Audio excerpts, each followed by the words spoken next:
Are there any direct questions for Marshall? What we're going to do during the discussions is we're going to have the speakers from each session just sort of sit up here in a paddle kind of situation.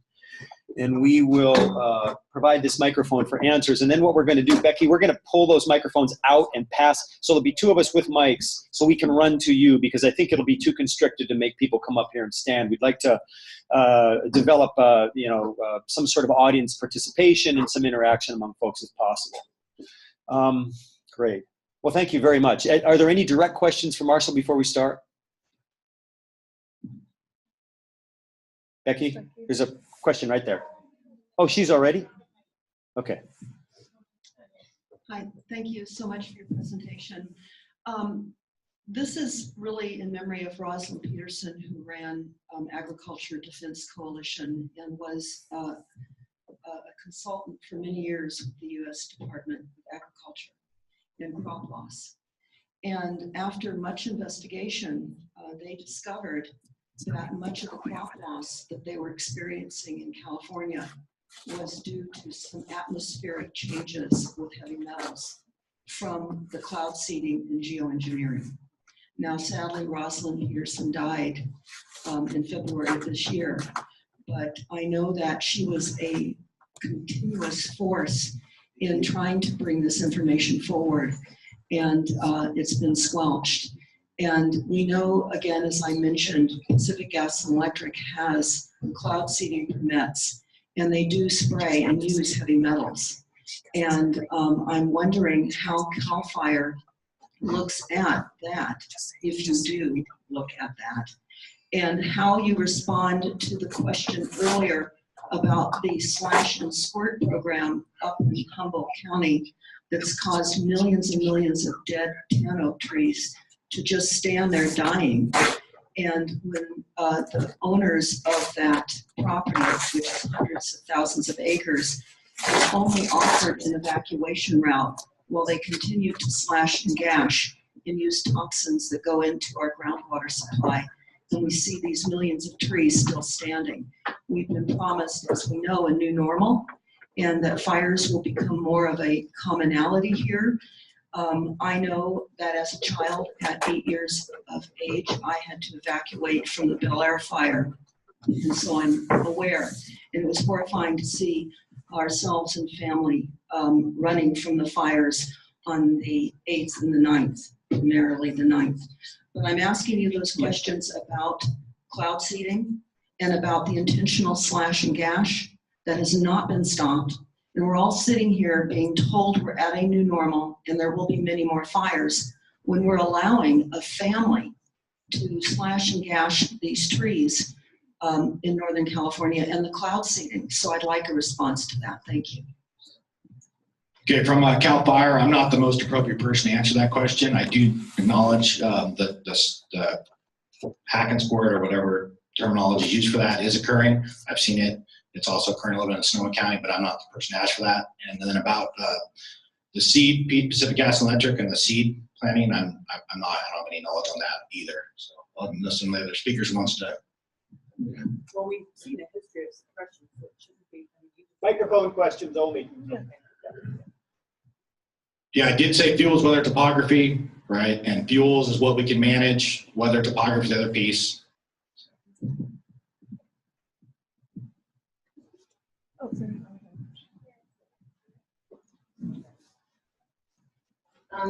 You mentioned something about North-South Orientation. Could you expand on that, please? Okay, so yeah, so when we're looking at the fire history, the fire signature, the fire footprint, these fires are occurring in our north winds or offshore wind events. So where the fire starts, if the wind's at my back where the fire starts, it's going to be wind-driven or wind-pushed fire with the north-south orientation.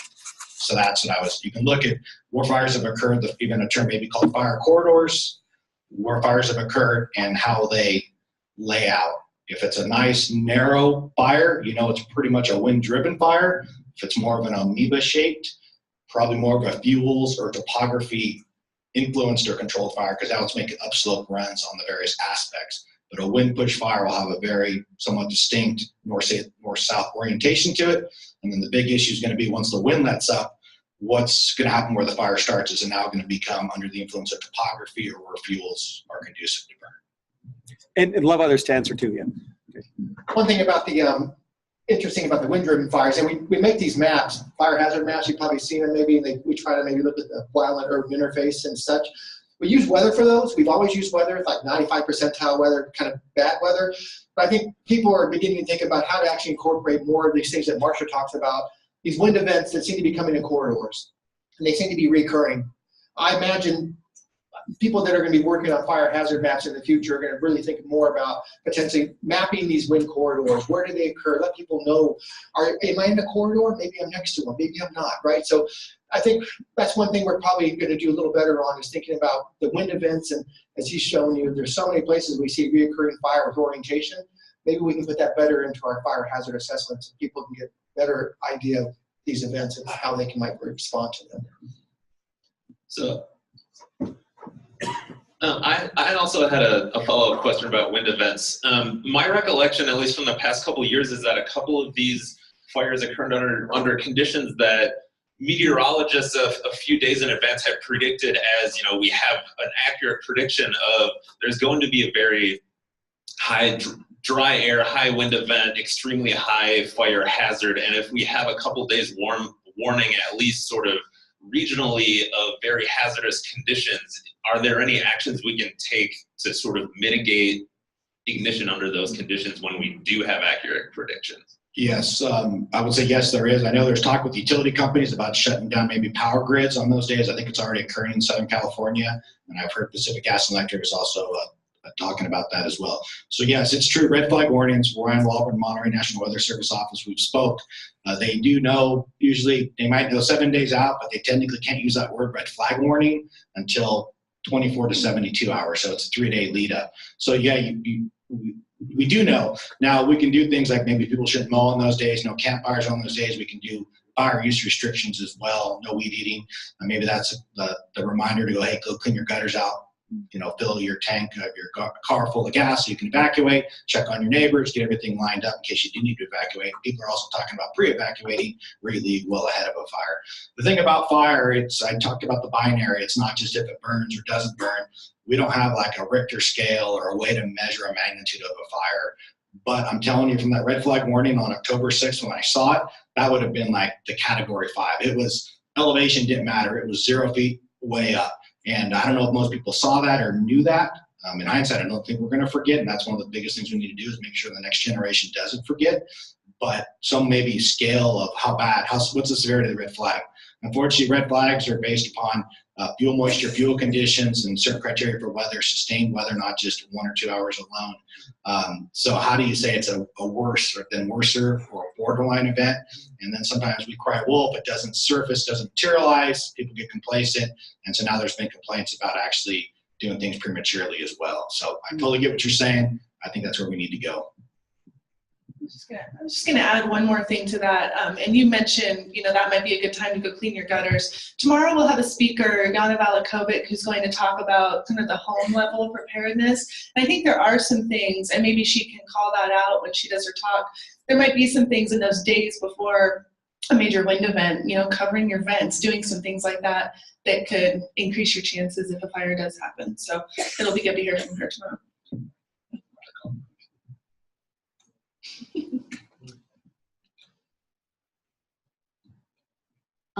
Hi. I was wondering more about the trees. I heard you talk about the different types of trees and needing fire. And the park that we border was a big problem in the fire that we had in October. It's called Annandale. And one of the things they did about 15, 20 years ago is they girdled a whole bunch of Douglas fir trees because somebody believed they didn't belong. I mean, I don't know how you can control bird poop, but that's life. So they were just left there standing upright and dying.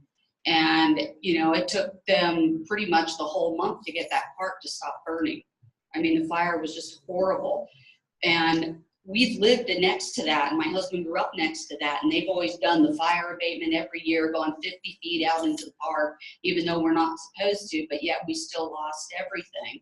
And so one of the things I felt strongly about, and I don't know if this is the right thing to do, was we asked the guys when they were cutting the trees down, I wanted every Douglas fir removed from the property, which was about 8 of them.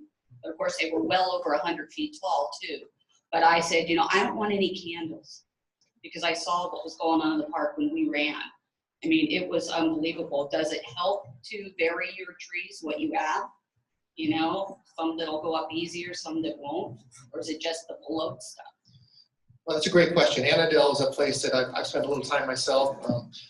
One thing just as a connected to that is Mark Finney, colleague of ours, actually did his dissertation on redwood fire ecology, and he actually did a fire history study in Annandale as one of his sites. He found records of annual burning in Annandale. The most frequent fire I've ever seen at any coast redwood stand. So Annandale redwoods were recording fire events on successive years. So that's just a little interesting footnote. But you're right, you know, we wrote a paper recently, several of us, it's a Sierra Nevada paper, the idea of the standing tree mortality. We know we've had this big drought in the southern Sierra and the central coast, excuse me, the central Sierra, and places we're having, you know, 4 years of drought and I don't know, the 120 million standing dead trees estimate, something like that, right? So the question is, you know, just like you're saying, does this contribute to fire behavior? And it's a question that's a challenging one. The paper says if it's standing and it still has foliage on it, so we call it the red phase. So the tree is dead, kind of red-brown needles. We believe then it actually is more receptive to being spotted too. So embers coming into that site and actually starting a new fire propagating. And if it does torch, if it does burn with high intensity and burn the canopy, it's even better at throwing embers downwind. So the red phase, the paper says, and it's about 10 authors, people from all over the United States, saying that we think there's potential for that. In the paper, we actually say probably the more challenging scenario is in 10 years or 8 years when the big trees fall. If they start to fall, they can have such high biomass per acre that Mark Finney, another comment from Mark is a Missoula fire researcher, Missoula, Montana, there's something called mass fire. Mass fire is simply mean when you have a lot of continuous available fuel of large amounts burning simultaneously, you can actually have interactions with the atmosphere, change atmospheric conditions, and actually then propagate higher intensity fire for a longer duration. So when the trees are standing, when they're not down yet, but they've lost all their foliage, no doubt they're going to contribute some to fire behavior, but they're probably most problematic in the early phase when they're still brown, and when they hit the ground after about 10 or 15 years and actually continuous fuel beds. That's what we worry about in the Southern Sierra. Probably 5-7 years in the areas that have not been removed, where trees have not been removed, they're going to come down. We'll get an ignition there someday and potential severe fire. And it does matter the species. Douglas fir is a flammable species. Coast redwood, as Lenya talked about, is actually pretty flammable, but when I burn in that coastal area, Doug fir's around, man, you got some fire happening. It's a more flammable species and it has more receptivity to move crown fire. It's hard to move crown fire in redwood, but you can certainly move it in Douglas fir because of its character.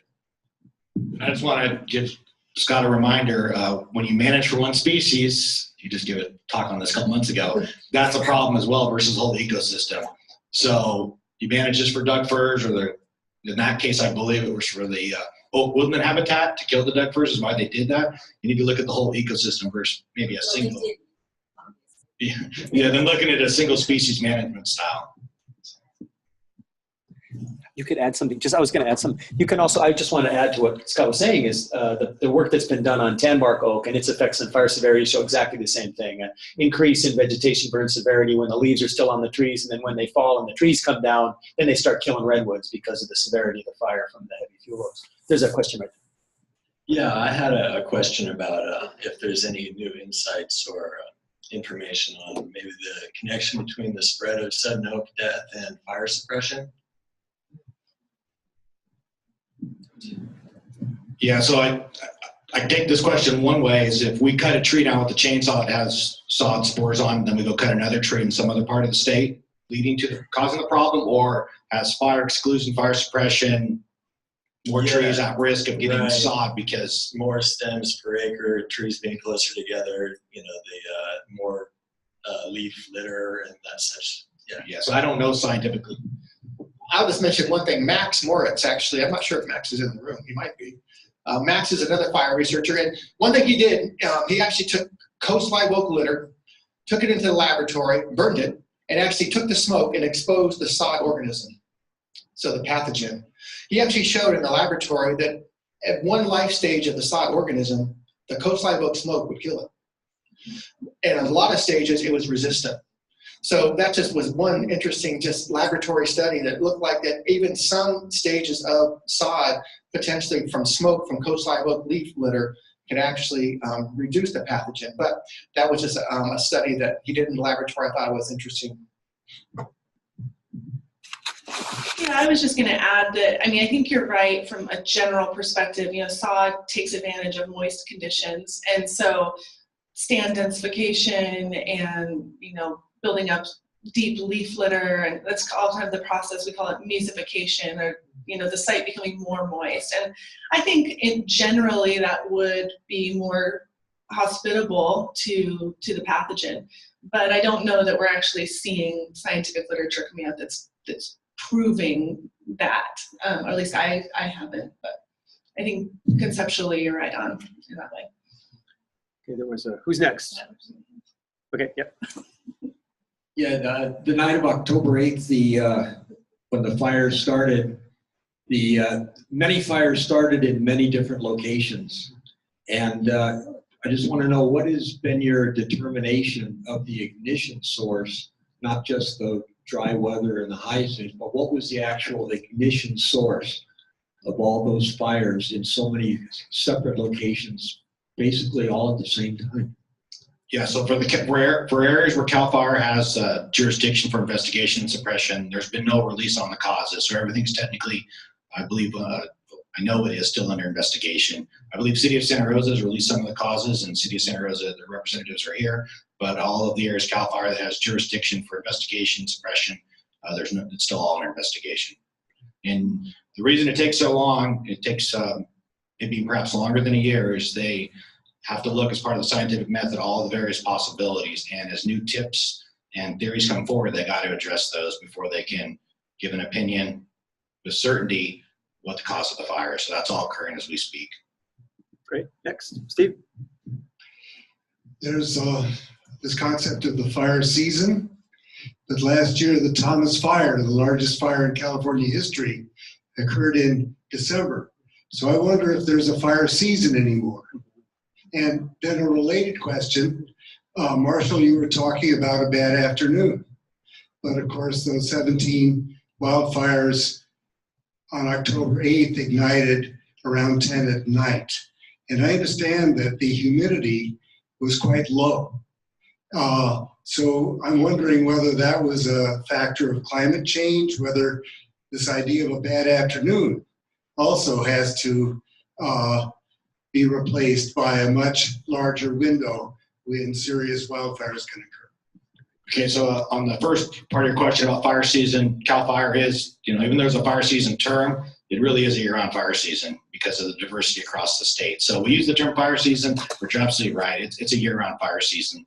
And we got knowledge that Thomas Fire happened in December and wasn't even contained until January. And I've been to fires in January and February, even here locally. The second question about one bad afternoon, yeah, you technically caught me. It can be just 4 to 6 hours any time of the day, not necessarily one afternoon. I just use the term afternoon because that's usually our peak burn conditions as far as warm, dry, windy, coastal influence. But you're absolutely right, 4 to 6 hours or longer, up to 12 hours, any time of the day, warm, dry wind. And so when you ask then about how often does that occur, I think it occurs more than we know. We just don't pay attention to it. When a fire happens, we're really attuned to it. And I think as we develop our weather systems more and not be blind or build these artificial walls between the various weather stations out there, between what CAL FIRE maintains and public people having Weather Underground and all these other networks, we'll be more attuned with really how warm and dry it is.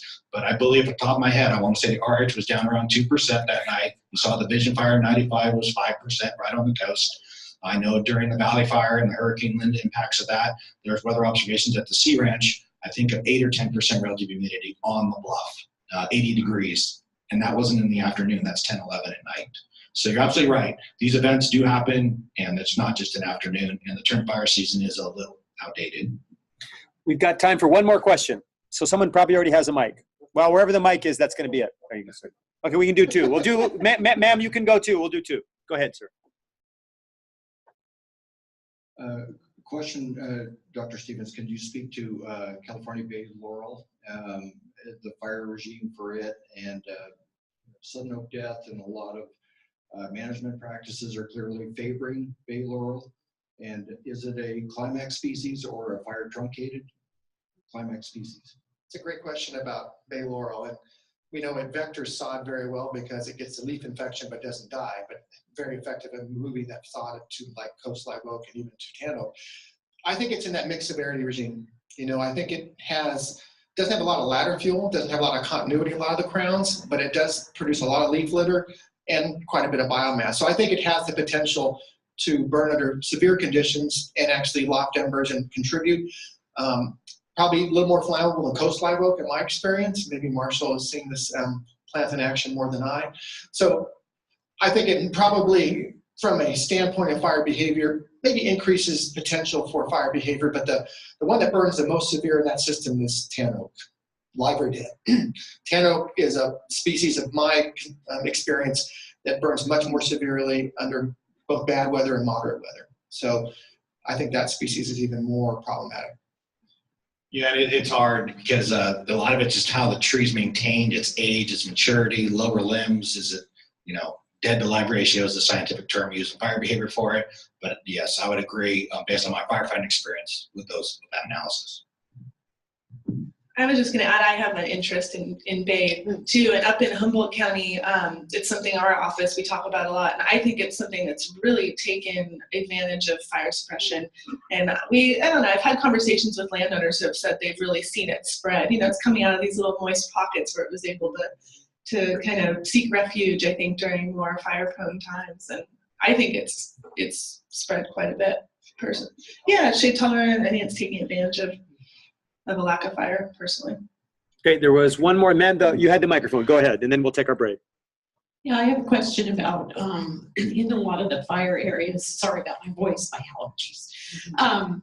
There has been a lot of either homeowner-driven or utility-driven removal of trees that have been left on the ground, either burned trees or trees that were deemed hazardous. Is that increasing the potential for reburning those areas, or is that not a fuel source? Okay, I'll attempt to address that. So fire, all plants exist because of photosynthesis. So fire and decomposition are the reversal of photosynthesis. So whether it burns in a subsequent fire or decomposes or is hauled away, that's what we're looking at. So at what point does it decompose to the point that it doesn't support combustion? And that depends on the thickness of the log, if you will, or their large branch. So I'm just going to, unless you guys know decomposition rates, you're looking at maybe 4 to 6 years in my experience, depending on the rainfall rates and what aspect it is, north versus south with solar radiation. You're looking maybe at 4 to 6, maybe 4 to 8 years till it decomposes to the point that it won't burn well. But until that point, it's a fuel load on the ground, tons per acre. I just might add just one anecdotal thing. We've heard about the Valley Fire. My brother-in-law lost his house in a Valley Fire, unfortunately. And it was actually a stand of both ponderosa pine and California black oak. And when they came in afterwards, it was a crown fire, and the utility company and also the county was facilitating tree removal before they started to rebuild. And they did do that. I actually looked at the black oaks. I thought they were going to survive, because black oak can resprout, So I remember working with Billy and Carrie and said, when they come in here, I really think these black oaks are going to give you some tree cover sooner than later. It just is an anecdote. You know what? I was dead wrong. I was amazed that the intensity of the fire was sufficient that actually the entire bowl was dead. The only thing that sprouted was the base. So I think those fuels down near communities, large, big fuels like that, are available to burn. And I would say probably best is to remove them and begin again. I don't know what else to do. Good. Any more answers to that? The other thing that I'll just note is if I've seen, they call it a shadow tree. If there's already a dead tree or log on the ground and it burns, the heat it produces and damage to the soil and the regrowth after, you can already look in the October fires where it's not growing back in the immediate areas around where there's already pre-existing logs on the ground. So that's something to consider as well with the tons per acre logs on the ground and such. Good. All right. Well, I wanted to say thank you to our presenters for this section.